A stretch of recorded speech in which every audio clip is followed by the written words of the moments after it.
What if the biggest controversy surrounding the Indiana Fever wasn't the foul itself, but what their own head coach did immediately afterward? The game had already turned chaotic. Sophie Cunningham was sprinting in transition when DiJonai Carrington came from behind and made heavy contact across her upper body. Cunningham went down, the officials reviewed the play, and the call was upgraded to a flagrant 2. Carrington was ejected, but then the cameras caught something that changed the conversation completely. Stephanie White moved toward Carrington while Cunningham was still down, and within minutes, Fever fans were asking a question that had nothing to do with the scoreboard. Why did the head coach appear more concerned with the player who committed the foul than the player wearing her own uniform? That moment spread everywhere. Clips were replayed. Fans argued over what White actually saw. Analysts dissected her post-game comments. And then White made the statement that really opened the door to the controversy. She said she hadn't seen the foul happen in real time. For critics, that explanation didn't make sense. White was on the sideline, the play happened in transition, and the broadcast angle made it look as though she had a clear view of the action. But here's where this story gets more complicated. Because while the footage is real, the internet quickly started turning an awkward coaching moment into something much bigger. Claims that White had a personal problem with Cunningham, that she was against Caitlin Clark, and even that her previous relationship with Carrington explained everything. Those claims are far harder to prove. And once you separate what we actually know from what fans believe happened, the controversy becomes even more interesting. Because the real issue may not be whether Stephanie White secretly favors DiJonai Carrington. It may be whether the way she handled this situation made her own players and fans feel like she did. The entire situation started with a play that immediately divided opinions. Cunningham was running the floor when Carrington closed the gap from behind. The contact was heavy enough that officials initially called it a flagrant 1, but after reviewing the sequence, they upgraded it to a flagrant 2. That decision mattered. A flagrant 2 isn't simply another ordinary foul. Once the officials determined the contact met that threshold, Carrington was ejected from the game, and suddenly the atmosphere changed. What had been a competitive matchup became a confrontation that players, coaches, officials, and fans were all reacting to at once. Cunningham was furious. Carrington was sent off. Fans were yelling, and cameras were looking for the next story. They found it on the Fever sideline. White's movement toward Carrington became the clip everyone wanted to discuss. Now, there is an important distinction here. A video can show where a coach moved. It cannot automatically tell you what the foul was already controversial. But then the cameras caught something that made the entire situation feel different.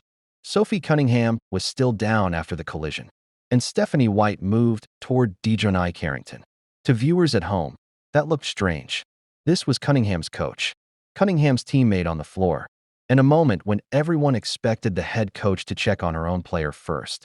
Instead, the broadcast showed White moving in the opposite direction.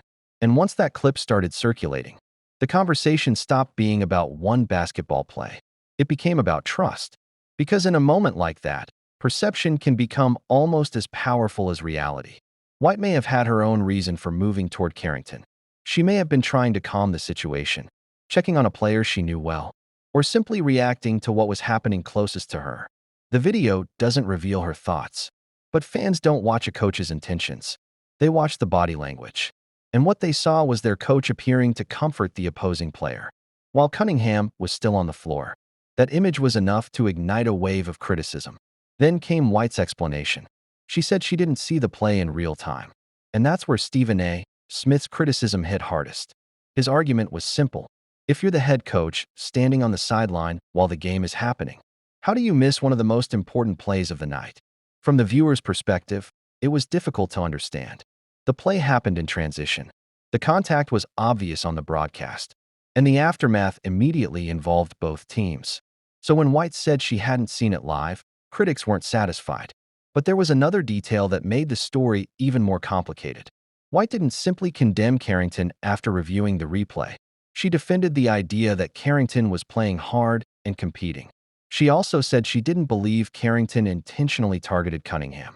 That distinction may make sense from a coaching perspective, but emotionally, it landed terribly with some Fever supporters. They weren't looking for an explanation of Carrington's mindset. They wanted to hear their own coach stand behind Cunningham. And that difference became the real dividing line. One side saw White's comments as a reasonable attempt to separate intent from outcome. The other saw them as a coach failing to defend her own player.